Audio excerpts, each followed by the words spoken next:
Praise the Lord, brethren. Thank you very much for joining. So, before we get into our today's subject, let us all close our eyes in prayer. Dear Lord, thank you very much for the day that you have given us, Lord. And dear God, among the various promises that you have done, the various promises that you have given us, the most important and the main promise is about the eternal life that you have promised us, as we read that in 1 John chapter 2 verse 25. Dear Lord, you are very well aware of our present life, our present condition, our present situations, our financial and earthly affairs. And you have promised us that no matter what, we will never have any scarcity for bread, water, and shelter, that it will always be there for us for sure, no matter what. Thank you very much for your wonderful promise and wonderful things that you have given us, Lord. But today, Lord, we will not take your promise for granted. We will never neglect our responsibilities and the reasonable opportunities that you have given us to secure our daily needs. We will work hard towards meeting that goal, O Lord. You have called us for a great purpose. Dear Lord, please help us to show our faith through our deeds and our work. Dear Lord, our primary command that you have given us is to love one another as you have loved us.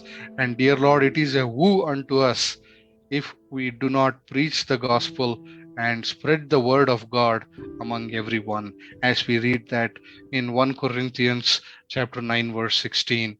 Dear Lord, please help us to be prompt in telling others the best tidings that we have, the best blessings and grace that you have given us. Dear Lord, please help us have sympathy towards others and the strength to overcome the various trials and various difficult situations of our life. Dear Lord, please help us not to have a lack of knowledge or lack of faith in understanding the revelation and promises that you have made for us. Oh, dear God, let not there be selfishness in our hearts, as we know that our Lord does not approve a bad intention, does not approve selfishness of the heart. Dear Lord, please help us do good things in your sight, in your view, so that we can escape that second death, because we do not want to get debarred from the share of your kingdom. Dear Lord, we submit today's prayer unto your mighty hands, today's subject unto your mighty hands. Thank you for taking care of us and helping us, Lord. In Jesus' name we pray. Amen. In the name of our Abba Father and His Son, our Lord and Savior Jesus Christ, may His grace and blessings be upon you and your family for now and evermore. Thank you, brethren. So let us go into our subject that God has given us. So from the past week, we are trying to understand uh, God's view on marriage. So in our previous subject, we understood that the marriage between a man and a woman is a symbolic representation of a covenant between God and His people. And we also learned that a covenant is more than a promise. It is more than a contract. It is a lot more than a commitment. A covenant can only be done by God, and it is holy and powerful. So let us read a verse today, the theme text that God has given us, Genesis chapter 9, from 13 through 15. I do set my rainbow in the cloud, and it shall be for a token of a covenant between me and the earth. And it shall come to pass when I bring a cloud over the earth, that the rainbow shall be seen in the cloud. And I will remember my covenant, which is between me and you, and every living creature of all flesh. What a powerful verse. God talks about a covenant, and the covenant that God is making here is, that God has made a covenant with his people that he will never destroy mankind with floods. Now, we will not get into the flood and the Noah's Ark and all the things behind it, but we're going to focus on the covenant uh, that God made, that he will never destroy mankind with floods. So this covenant that God has made, because God need not make a covenant, right? Because God loves us. We know that God has immense love for his people. He is always pouring out his blessings and grace. So he need not make a promise. He need not make a contract. But still, God goes one step ahead and makes a covenant with mankind so that we all can get confidence. We all can get that booster that God is for us. And the covenant of God is the basis and guarantee that we get his blessings and favors to all mankind.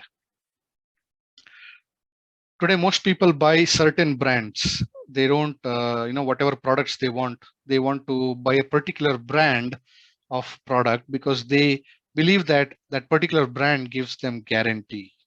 And here we see that God's covenant that's coming directly from the God is a guarantee that we get his blessings and favors forever. And this is the covenant that is like a pledge that God would never again destroy mankind by flood. So we in our previous subject we also understood that God is a symbolic, a husband, is a symbolic representation of God, and a wife is a symbolic representation of his people. So just like the pledge that God made that he would never destroy mankind by flood, similarly we take a lesson that husbands should also take a pledge to never hurt their wife physically or mentally or even emotionally. So, husbands are expected to love and appreciate their wives just like God appreciates the people and the church.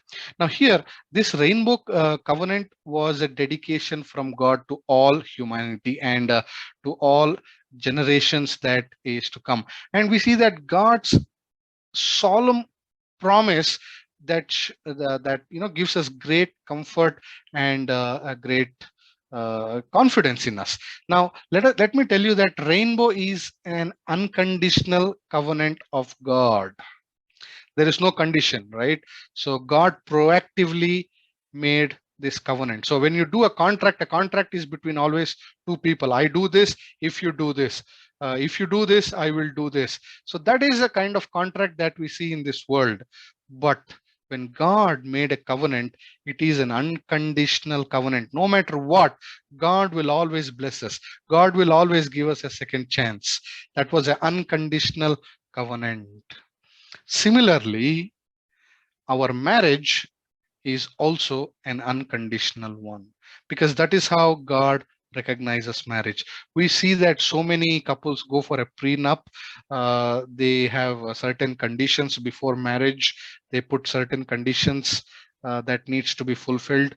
Only when both parties agree upon those conditions, uh, that is when the marriage happens. But those are the earthly conditions. So if we can set that aside, spiritually, a marriage is just a marriage, and it's a holy and a sacred, most natural transaction between a man and a woman. So God does not see it as a conditional covenant. God sees a marriage as an unconditional one. For the covenant that God made with Noah, he gave the token of appreciation to the mankind in the form of rainbow. Now, the first rainbow that came into earth was after the floods, and it was given by God Almighty Himself. And God clearly says that it is a token of appreciation to the mankind. And the rainbow is the token of the covenant made by God. Now, this rainbow is a symbol of the covenant that God made to mankind. Now, where did this rainbow appeared?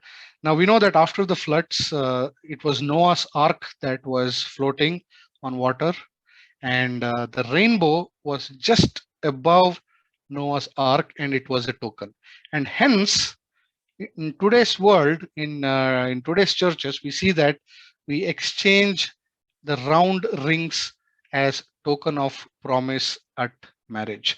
So we all have, we don't use any other jewelry. It is a ring, and the ring that is round, and it is exchanged as a token of promise at marriage, just like God promised the mankind with his token of his own ring, which is rainbow. So today we see that whether it's a wedding or a guy proposing to a girl, uh, or anything, or an engagement, we always see that they exchange a round ring, a wedding ring, and no other type of jewelry and no other shape, but a round shape. And this is a symbolic representation of a rainbow. Now, most of you might be wondering that a rainbow is only a semicircle. Now, why do they use a round shaped ring in weddings as a symbolic representation of a covenant, while a rainbow is only a semicircle? But it is not. Let us further understand the concept of rainbow.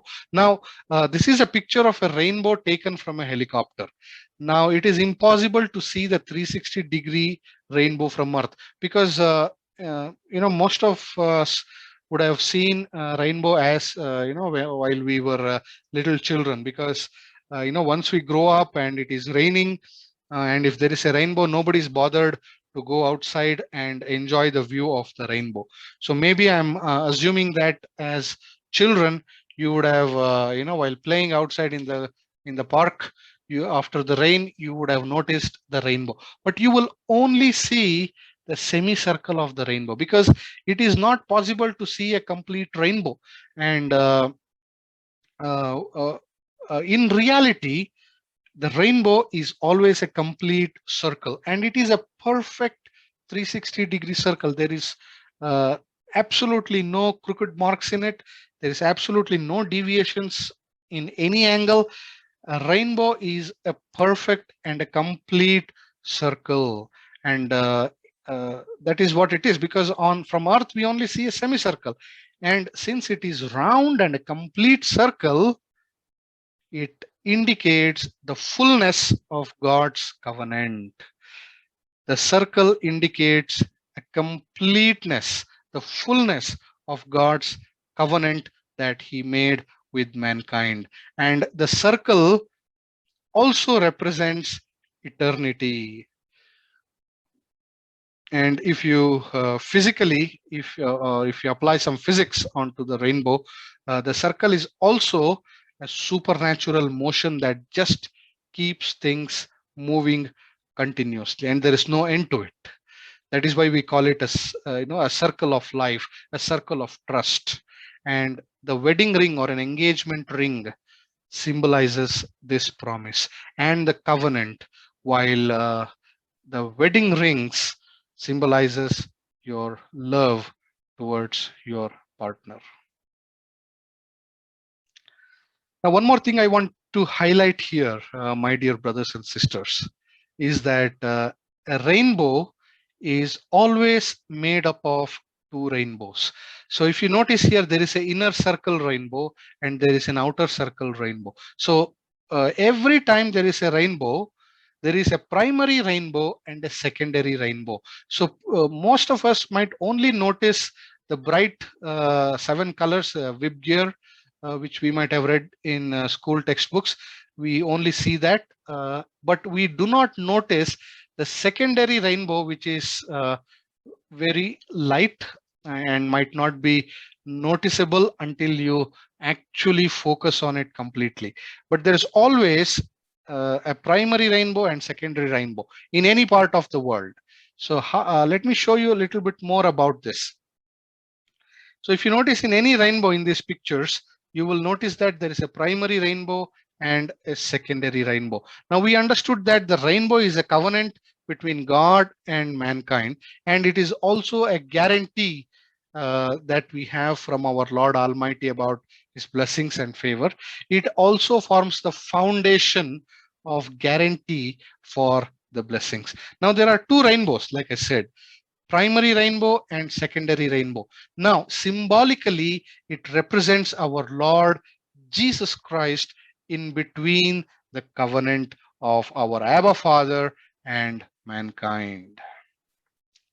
Now, this secondary rainbow, now it places our guard for the covenant. Now, the second ring, secondary rainbow here is representing our Lord and his people. So Jesus Christ is right in between the covenant of our Abba Father and our people of God.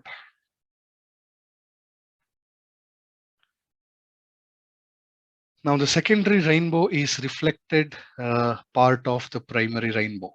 Now, I will not go into the complete physics of it because basically, when it is raining and there is sunlight as well at an angle, right? So that's when the rainbow is formed, right? So you have heavy rain.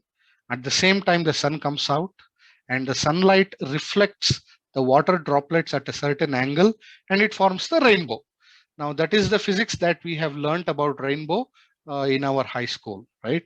Uh, Now you can read about that in the books yourself. But what I'm trying to say today is that God has given us enough symbol and which we can actually physically see through our naked eye, that these symbols that God has given simply to prove his love and grace for his people. Now here, the primary rainbow, which is bright and contains of 7 colors.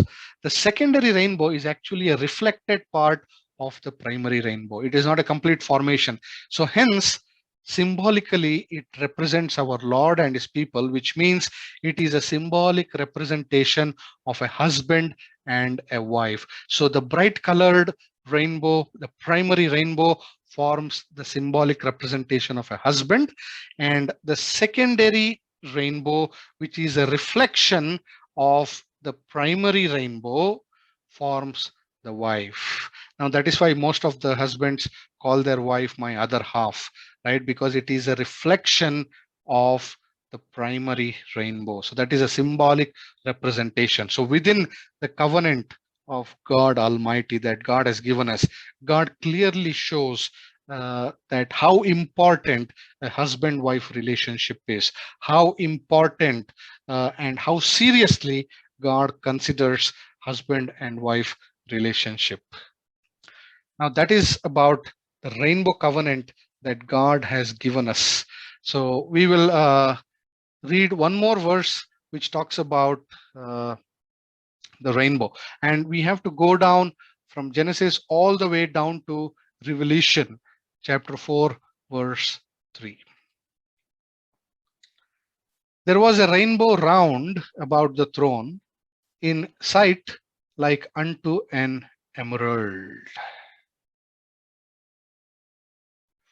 Now, nobody knew that the rainbow was a complete circle or complete round, right? So it is recently that we came to know about it. But we read that in Revelation, uh, Apostle John says that he saw a rainbow that is round about the throne. So Apostle John knew that rainbow was round thousands of years back when he wrote the Revelation. However, it was recently discovered, after the invention of airplanes and helicopters, is when mankind came to know that rainbow is not a semicircle as we see from the Earth surface, but it is a complete round. It is a complete circle, and rainbow is formed below the clouds. So basically, whoever flew above the clouds was able to clearly see that a rainbow is a complete circle.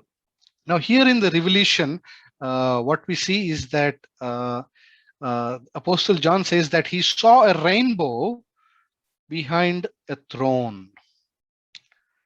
Now, we cannot imagine a rainbow behind a throne. So just imagine a king, sitting in a throne in a podium, and behind him is a rainbow. How is it possible? It's not possible, right? So because we see rainbow on the clouds, starting from the clouds and touching the earth. So it is not possible for a rainbow to be formed behind a king's throne. But as we know that revelation is figurative language, right? So it is not a dream, but it is a vision that our apostles see when God communicates through Holy Spirit. So it is more or less the concept of a dream, but very much God given through a vision. So the revelation clearly says that there was a rainbow round about the throne. So we cannot imagine a rainbow behind the throne and the throne where God is seated. So it is not possible for us to imagine like that, because this is just an example. We cannot imagine God being seated in a huge throne, because it's not possible, because we cannot imagine the form or the being of our Lord. It is impossible because our God is supernatural. We cannot imagine God having a face, having arms and legs. It is not possible for us to imagine like that, because we do not have the senses to imagine the form and being of God. So the entire book of Revelation, my dear friend, is actually a coded language. It is a symbolic language with figurative speech. However, God is giving us examples, real life examples, to understand God's word clearly. So here, this word is meant for people to understand God's word clearly. So the throne here is not a literal throne, or it is not a dramatical throne. It represents authority. A throne represents power of God. It is the supreme authority of God. And the round rainbow which is behind the throne symbolizes that our God is a maker and keeper of the covenants. If he makes a promise, he will definitely keep it, because that is the power of the throne, that God says that it is a supreme authority and power of our Lord. So just like that, we have a learning here. Similarly, we should also keep the promises and vows that we take during the marriage. And this is very important, because when God is telling us through revelation that he is the supreme authority and he has a supreme power, and with the rainbow behind his throne, is indicating that he always will keep his promise. He will always keep his covenant. He will never forsake us or abandon us. He will always love us. That is the covenant that God has made with the mankind. That is the promise that God has made with mankind. God will always keep his promises, which means we should also keep the promises that we take in the presence of the Lord during our own fleshly commitment of marriage. And this commitment that we do, this vows that we take, the promises that we do to our partner, the covenant that we make during the marriage, is not for 1 day, 2 days, or years. It is up until death. Up until your last breath, you have to fulfill the promises that you take, the vows that you take during your marriage. Okay, now let us continue to read the Revelation verse. It says, there was a rainbow round about the throne. Now, there is something interesting here, my dear friends. Now, Apostle Paul says that it in sight like unto an emerald, which means he saw the throne, he saw a rainbow behind the throne, but it looked like an emerald. Now, we all know that rainbow has 7 colors, right? So we all have studied that in school. It has Vibgyor, violet, indigo, blue, green, and other colors, right? But here we see Apostle John stating that the rainbow looks like a green emerald. Now, this is a revelation statement. Now, like I said, revelation is a symbolic language. Now, why would Apostle John say that he saw a rainbow, but it was like an emerald green?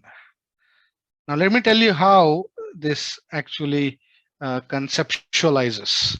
Now, when a rainbow is seen through a prism glass, I don't know how many of you have done this experiment, but if at all you get a chance to see a rainbow, immediately grab a prism, and if you can see through the prism, you will not see seven colors of rainbow. You will only see one color, which is green. You will see seven different shades of green, but you will not see seven different colors. Now, this means something, my dear friends. Now, a husband and wife might have several different commitments in terms of money, in terms of responsibilities within family, in terms of properties, children, and various other responsibilities that a husband and wife might share. But when you see into your partner's rainbow covenant using the prism of God's word, you will only see seven colors in that rainbow covenant. You will never see that seven colors. You will see one color, and that is, my dear friend, the color of love. Now, the one color of love and life is green. Now, just like Apostle John saw the rainbow as an emerald, he saw seven colors of rainbow as green, that indicates the love and life. So similarly, we have a lesson here. A husband, between husband and wife, we have to see each other through a rainbow covenant, and we should not see several different colors between a husband and wife, but one color of green, which is love and life. The one color of love and life, my dear friend, is the green color. Now, different shades of green represents that our life is filled with love. So having a good intent in our heart and filled with love is the most important thing in a covenant. So in a marriage covenant, it is always a love driven relationship. You should have full of respect for each other, appreciation and love uh, between a husband and wife, and that is the covenant. So here the color green represents a designation, because emerald is nothing but green, and green represents a designation which is designed to give life. Now, this emerald green appeared on a throne along with the rainbow. So, like I said, the throne is a symbolic representation of authority and power of our Lord, and the rainbow is a symbolic representation of the covenant that God has made with us for love and blessing. Now, similarly, uh, since the green color is designed to give life, just like we see in around us. If we see our planet, it has never been more green ever, right? So here the color green simply represents God's covenant that is designed to give us life. So just like God's love gave mankind the life and love, similarly a husband and wife's love will produce life, and that life will grow up as a child to grow, glorify, and honor our Lord. I hope you are understanding the concept of this revelation, my dear friends. So, not only a marriage covenant, but any covenant relationship is holy, it is serious. God takes a marriage covenant very seriously. Now, I will tell you, do not enter any covenant relationship if you think you cannot keep it. This is not a joke. A wedding covenant, a marriage covenant is not a joke. Do not take the covenant relationship lightly. Now, every covenant relationship has a purpose from God, and God takes the marriage covenant seriously. And God has given so many symbols. He is showing us so many symbolic representation of Himself and the people of God, and Himself, how He is showing His love and mercy through a covenant. Symbolically, we should, as husband and wife, should show similar love, just like God is showing love to all the mankind. Now, this is a great word that God has given us. Thank you very much, brethren. Uh, we will continue the subject in our next class. Thank you very much for listening. God bless you.